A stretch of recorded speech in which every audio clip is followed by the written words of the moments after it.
afternoon. I'm all alone today. Samantha is in Birmingham on some kind of course, and everyone else is on viewings. So got no one to talk to apart from you guys. So quick weather check. What we always start with: the hot weather that is apparently coming has certainly not come yet.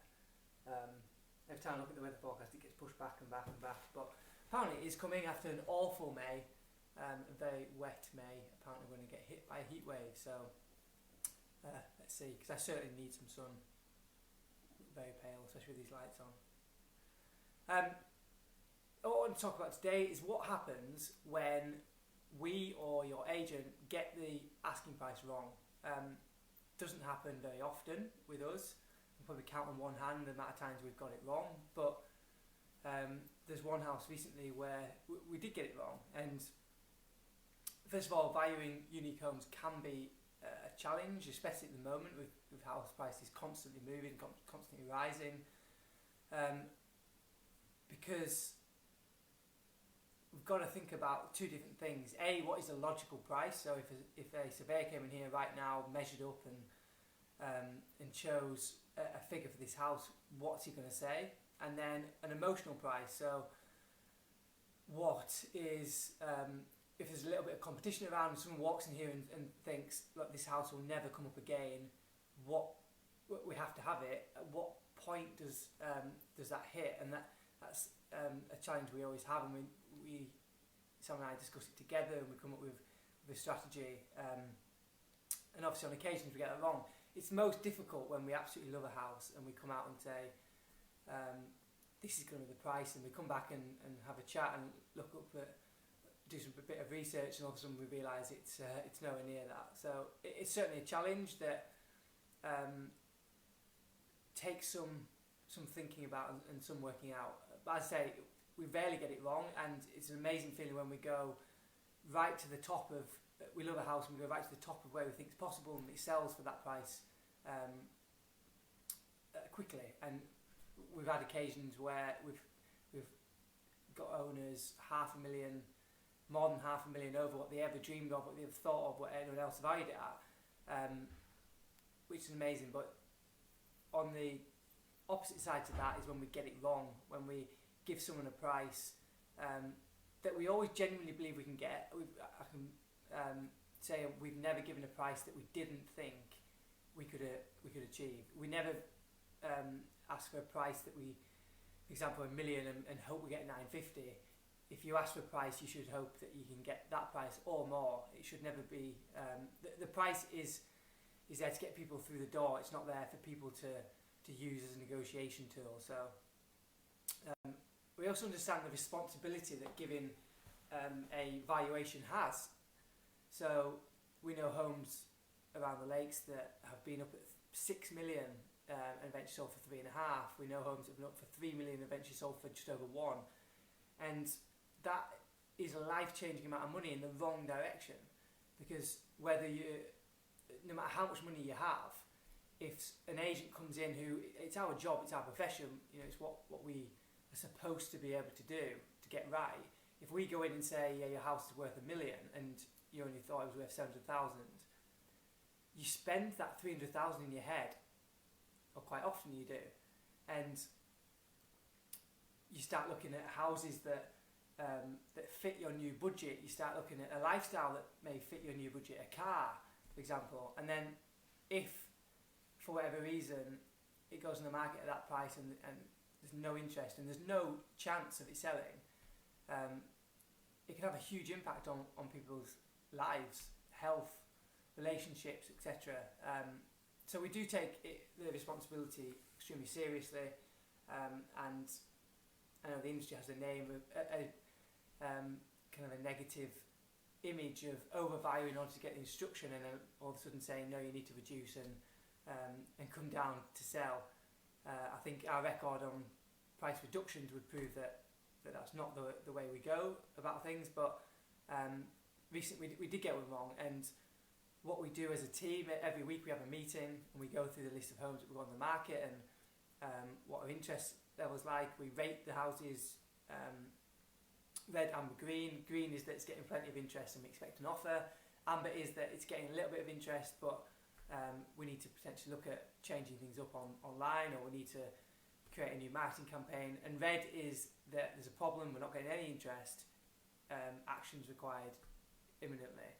And at that meeting we all have an open discussion, because although Sam and I value them, the team do viewings there, they speak to people, the best indication of whether a house is priced right is on the first few viewings and the feeling you get when you're showing people around. So we have an open conversation, they give figures of what they think it's worth, and if there's a huge gap between what is valued at and what they think it's worth, then at some point, depending on interest levels, a conversation needs to be had with the owner. And it's important we don't hide away from those conversations, because especially in a market like this, it's really important you don't miss a good market, because you could cost even more money. Because the longer a house sits on the market, let's say it's on for 9 months, a year, longer than that, it becomes the house that no one else wants to buy. And if you're the house that no one else wants to buy, then no one will buy a house that no one else wants, for no reason, just the fact that it's sat there. If it's sat there, there must be something wrong with it. It's either overpriced, or when people go, they don't like it. So it's really important to take decisive action quickly. When you do have to adjust the price, it's obviously not a nice conversation, but it's important that you do it decisively in terms of the amount you change. So the amount you adjust it by. So if you're on for $1 million, dropping it to 975 isn't going to do anything. It's going to show that you've reduced, so show that it failed to sell at a higher price, but it's not going to bring in a new market. If someone was going to pay 975 for it, they're going to go and view it at $1 million. So it's important that the adjustment is a large enough gap in order to bring in a new market, a fresh market of people that potentially haven't seen it, or have seen it and it was out of their budget, or have seen it and thought it was slightly overpriced, as to then create enough interest. Because what you don't want to do is knock it down by 25,000 and then you're in the same problem again, and you go, oh, let's knock it again, and you keep knocking it, because at what point does someone then come and view? Do they think, oh, it's going to go again and we'll wait? And it just causes more challenges than needs be. So always be decisive. We recommend usually around 10%. It can be a big hit. Fortunately, we very rarely have to do it, but as I said, but when you do, it's important that you're very decisive. So yeah, that's what we do. If your home is on the market and you're not getting, at the moment, if you're not getting at least a viewing a week, it's probably something's wrong. And it's not always the price. It's not always the first thing we look at. If we go into a home that is potentially on with another agent, it's quite often not price. It's quite often the marketing that's wrong. It's quite often something really simple. There's an objection that they can't get over, the way they're presenting it, and they're probably the best homes that we sell, where they've been on the market with someone else, another agent, and we go in and change it up, change the way it's presented, and sell it for the same price or more, which we've done on numerous occasions.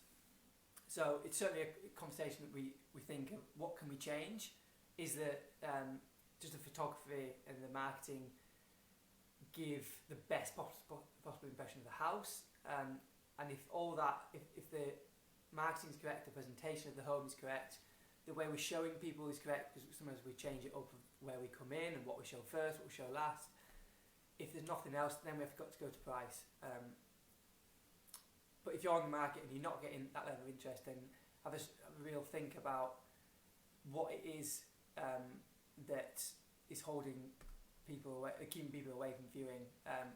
A good way to do it is to speak to a friend that knows the house well, and get their opinion on how it's presented online. Don't ask their opinion on price. They often don't know, and if they like your house, they'll tell you it's worth 6 million, which is quite often the case. And then ask someone who doesn't know your house very well, and ask them then to to describe your house and its main features and what's good about it, just off the marketing. And then from there you should get a good understanding of how it is presented online, and if it's a true reflection of the key main points of your house. And if all seems okay, then either ask an opinion of another agent, or have a discussion in terms of price. But always ask the question of your agent, what can we do to increase interest? And if they go straight to price, I would always question it, because it's not always price. But that's it. So if you know anyone, or at the moment, who's thinking of selling their unique home in the Lakes, the market is very strong, if priced correctly. We're around 15% up on last year, from 12 months ago, which was already a strong market. So it is extremely strong. So if you know anyone who's thinking of selling, then we would love an introduction.